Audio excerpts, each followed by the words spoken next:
Ընտրություններում, եթե զուտ հաշվարկները, ոչ թե իրական պատկերը, այլ զուտ հաշվարկները իր նկարագրած ընտրություններում, այդտեղ մենք չունենանք բացարձակ մեծամասնություն, թե ընդդիմադիր մյուս ուժերի հետ համագործակցության մասով, թե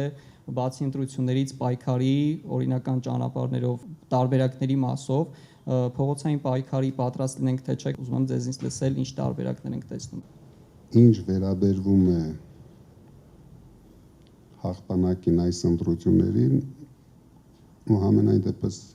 թե ես, թե մեր թիմը բացարձակապես չենք կասկածում, քանի որ ինչպես ասում են, բոլոր սոցիալական հարցումները ցույց են տալիս, մենք լավ տիրապետում ենք իրավիճակին, մենք լավ առաջ են գնում եւ հույսով եմ ընտրության օրը կունենանք մեր ուզած բացարձակ հաղթանակը, նույնիսկ առանց կոալիցիաների։ Կլինի կոալիցիաներով, դա հետո քննարկենք, բայց այսօր մենք նույնիսկ չենք ուզում քննարկել այդ հարցը, որովհետև մեզ պետք է լուրջ մոտիվացիա, որ մենք հավատում ենք, պայքարում ենք դրա համար։ Վստահ եղեք, որ մենք հաղթելու ենք, իրենք ոչ մի բան չեն կարենալու անեն, քանի որ արդեն 10 ամիս է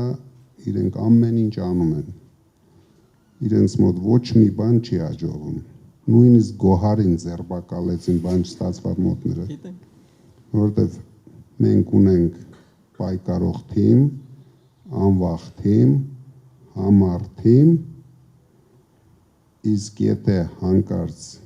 կնան այդպիսի խեղկատակ քայլերի, դա ունենալու է իր լուրջ հետևանքները։